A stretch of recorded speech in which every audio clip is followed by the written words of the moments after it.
Hello students. Uh, Today we will start composition table or operation table of a group.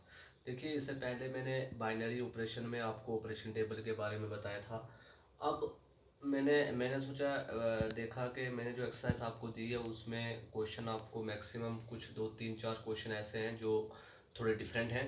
मैं दोबारा से book देखी आज आपकी, उस बुक में मैंने पीछे सिलेबस देखा है बहुत सारा। अभी मतलब कुछ चीज़ें ऐसी हैं जो आपको बतानी है, जैसे कि कंपोजिशन टेबल या ऑपरेशन टेबल के बारे में बताने से ये होगा कि आपको अगर सपोज कोई क्वेश्चन आ जाता है कंपोजिशन टेबल के बारे में, वहाँ पर आपको आइडेंटिटी ढूंढनी है, इन्वर्स ढूंढने के लिए आपको इस चीज़ के बारे में पता होना चाहिए। तो आज हम जितना बचता है इस सब यूनिट से, ग्रुप के सब यूनिट से, वो उसको कंप्लीट करेंगे। तो सबसे पहले कंपोजिशन टेबल पढ़ेंगे, फिर उसके बाद हम आगे चलेंगे। वो जो आप स्टूडेंट के बहुत सारे स्टूडेंट बोल रहे थे कि मॉडुलो एडिशन वाले मतलब मॉडुलो वाले क्वेश्चन जो है मॉडुलो 6 मॉडुलो 8 इनमें प्रॉब्लम आ रही है, तो वो भी डिस्कस करेंगे। और कुछ एक क्वेश्चन मैंने देखा आपकी एक्सरसाइज में परमुटेशन के बारे में है, और पेपर में मैंने देखा था कि एक परमुटेशन का क्वेश्चन आया हुआ है। तो परमुटेशन भी इसी सब यूनिट का हिस्सा है, तो हम परमुटेशन के बारे में भी डिस्कस करेंगे आज। साइक्लिक परमुटेशन क्या होता है, और परमुटेशन में नंबर ऑफ साइकिल किस तरीके से बनते हैं, तो उन चीज़ के बारे में डिस्कस करेंगे। और उसके बाद हम एक क्वेश्चन मॉड्यूलो पे करेंगे, फिर इस सब यूनिट को अलविदा करेंगे। ठीक है, तो सारे स्टूडेंट कंसंट्रेट होकर समझे। देखिए टॉपिक है आज का कंपोजिशन टेबल या ऑपरेशन टेबल।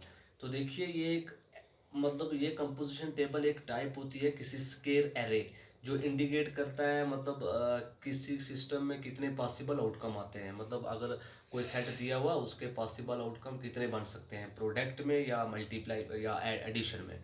तो पॉसिबल आउटकम कितने ड्रा हो सकते हैं किसी टेबल के अंदर अकॉर्डिंग टू द सेट, उस सिस्टम को, उस टेबल को हम कहते हैं कंपोजिशन टेबल।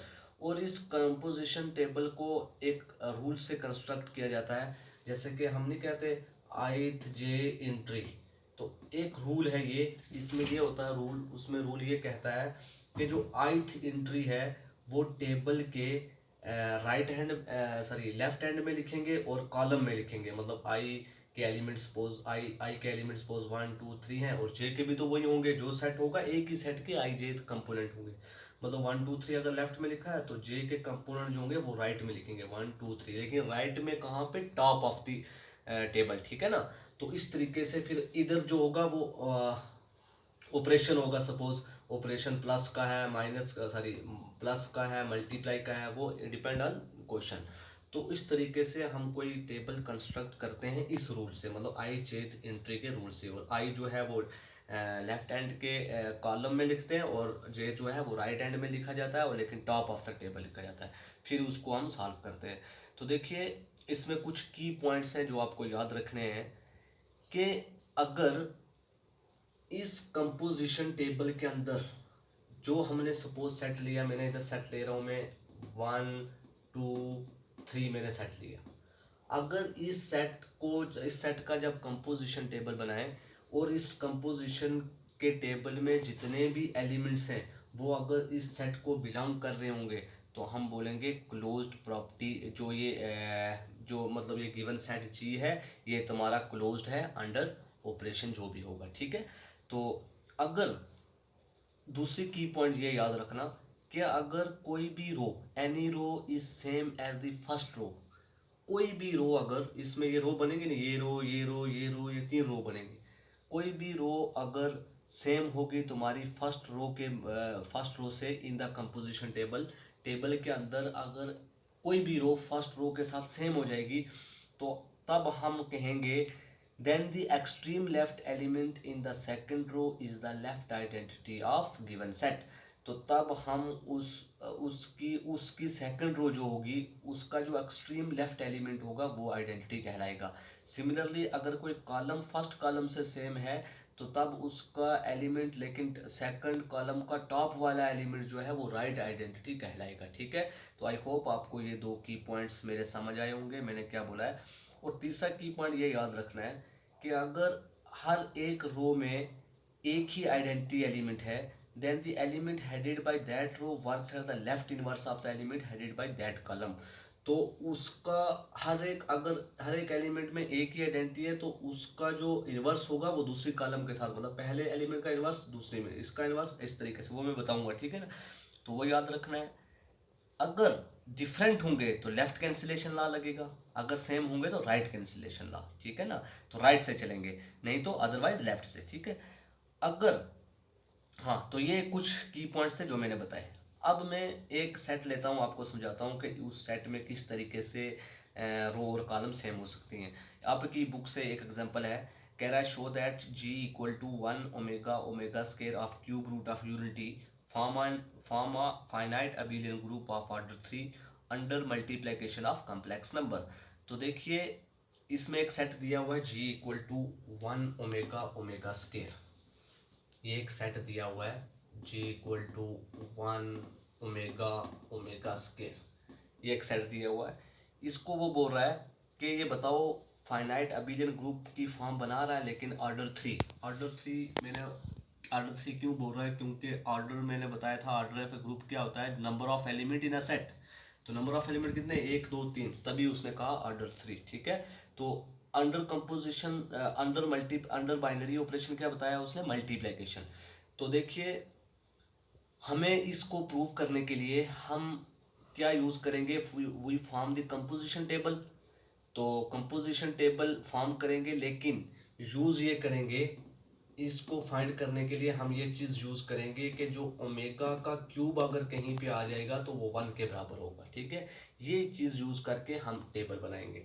तो टेबल बनाए वो देखिए, इधर अंडर मल्टीप्लिकेशन को डॉट से लिखते हैं। तो मैंने बोला जो एलिमेंट्स होंगे उनको लेफ्ट हैंड में कैसे लिखेंगे, कॉलम में 1 ओमेगा स्केयर, 1 ओमेगा और इधर भी 1 omega.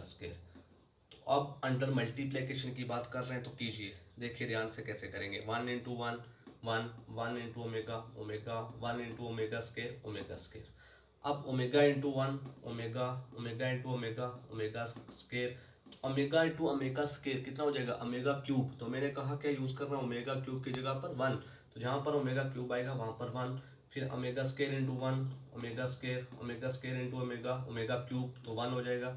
Omega square into omega square, omega की पावर 4 हो जाएगी, तो ओमेगा की पावर 4 को हम लिखेंगे ओमेगा, याद रखना, ठीक है ना। क्योंकि अगर क्यूब पे पावर 3 पे 1 है तो ओमेगा पे एक और 1 के साथ मल्टीप्लाई ओमेगा हो जाएगा। ऐसे 5 होगा तो ओमेगा का स्केयर हो जाएगा, तो 6 होगा तो ओमेगा की मतलब एक एक बढ़ता जाएगा, पहले 1 से शुरू होगा, क्योंकि 1 के बाद ओमेगा, ओमेगा के बाद ओमेगा स्केयर। तो omega square into omega square omega बन जाएगा, ठीक है। तो अब यहाँ पर देखिए, पहली प्रॉपर्टी मैंने बोला, पहली प्रॉपर्टी ग्रुप के, सबसे पहले हम इसको चेक करेंगे ये ग्रुप है कि नहीं। क्वेश्चन में वो बोला कि फॉर्म अ ग्रुप और नॉट। तो ग्रुप के लिए पहली प्रॉपर्टी होती है क्लोज प्रॉपर्टी।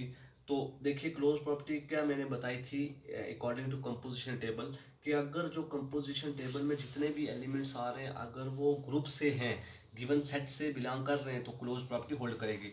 तो देखिए ऑल दी एलिमेंट्स इस ग्रुप के, इस टेबल के अंदर देखो, जो भी जितने भी एलिमेंट है वो इस सेट में है। 1 omega square, 1 omega square, 1 omega square, 1 omega सारे वही हैं। तो इट मीन्स पहली प्रॉपर्टी होल्ड कर रही है। हम लिखेंगे since all the elements in a composition table are element of G, so G is closed under multiplication. पहली प्रॉपर्टी है। दूसरी एसोसिएटिविटी। तो एसोसिएटिव में भी elements of G complex number है, मतलब 1 ओमेगा के लिए कम्प्लेक्स नंबर है, और मल्टीप्लिकेशन ऑफ कम्प्लेक्स नंबर हमेशा एसोसिएटिव होती है। तो सो मल्टीप्लिकेशन इज एसोसिएटिव इन जी, ठीक है। अब तीसरी प्रॉपर्टी एग्जिस्टेंस ऑफ आइडेंटिटी। तो सबसे पहले मैंने जो की पॉइंट्स बताए थे वो याद करो।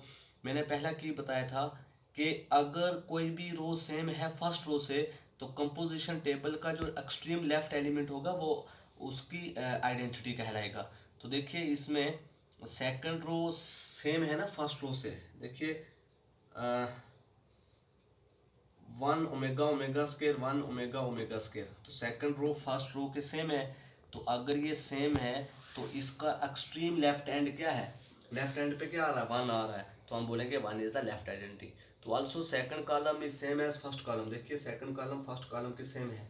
तो सेकंड कॉलम कौन सी तुम्हारी, इधर सेकंड कॉलम ये है, तो ये फर्स्ट कॉलम के सेम है, ये 1 ओमेगा स्केयर, तो 1 ओमेगा ये इसके सेम है। तो इसके सेम है, तो इसकी भी मैंने बोला था कि अगर कॉलम कॉलम सेम हो जाएंगी तो एलिमेंट जो होगा वो top of the second column के जो टॉप पे जो एलिमेंट होगा वो आइडेंटिटी कहलाएगा। तो अब इसके सेकंड कॉलम में टॉप एलिमेंट कौन सा, 1, तो हम बोलेंगे इसकी 1 जो है वो राइट आइडेंटिटी है, ठीक है। तो एग्जिस्टेंस ऑफ इनवर्स के लिए भी मैंने बोला था, अगर ईच रो या column of the composition table contains identity element one and only one, क्या अगर कोई भी रो या कॉलम उस कंपोजिशन टेबल की आइडेंटिटी 1 कंटेन कर रहा है, so the element left to 1 is the left inverse of the element above 1, similarly the element above 1 is the right inverse of the, ये मैं आपकी बुक से पढ़ रहा हूँ, ठीक है ना, 10 कुछ सी। तो अब यहाँ पर आप देख सकते हैं 1 को 1 के साथ किया तो 1, तो देखिए 1 का, अगर 1 का मैं इनवर्स बोलूँ, 1 का इनवर्स ओमेगा, ओमेगा का इनवर्स ओमेगा स्क्वायर का इनवर्स 1। तो इस तरीके से हम कह सकते हैं कि so the element left to 1 is the left inverse of the element above. तो 1 इंटू 1 1 आ जाएगा, 1 इंटू 1 1, सो 1 का इनवर्स 1। तो ओमेगा इंटू ओमेगा स्क्वायर, देखिए ओमेगा इंटू ओमेगा स्क्वायर क्या आ रहा है, 1।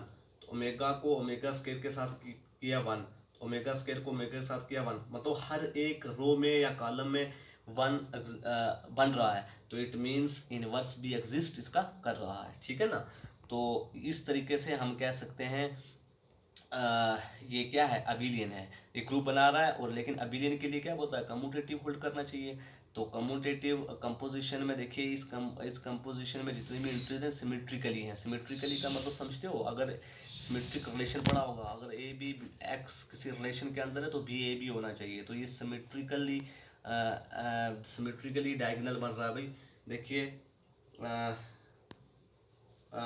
1 omega omega square omega square मतलब एक किस्म का, अगर 1 ओमेगा ओमेगा स्केयर है तो इधर ओमेगा ओमेगा स्केयर 1 है, इधर ओमेगा स्केयर 1 ओमेगा है। तो सिमेट्रिकली इस चीज़ को कह सकते हैं जो चेंज होती रहे। तो सिमेट्रिकली है तो ये कम्यूटेटिव है, तो इट मीन्स ये अबिलियन है। तो हम कह सकते हैं hence she is an abelian group under multiplication. I hope आपको कंपोजिशन टेबल समझ आया होगा। अब मैं कंपोजिशन टेबल के मुताबिक जब मैं मॉडुलो समझाऊंगा, मॉडुलो में आपको कंपोजिशन टेबल समझाऊंगा, तो तब आपको और बेहतर समझ आ जाएगा, ठीक है। तो अब हम नेक्स्ट चलते हैं, नेक्स्ट इसके बाद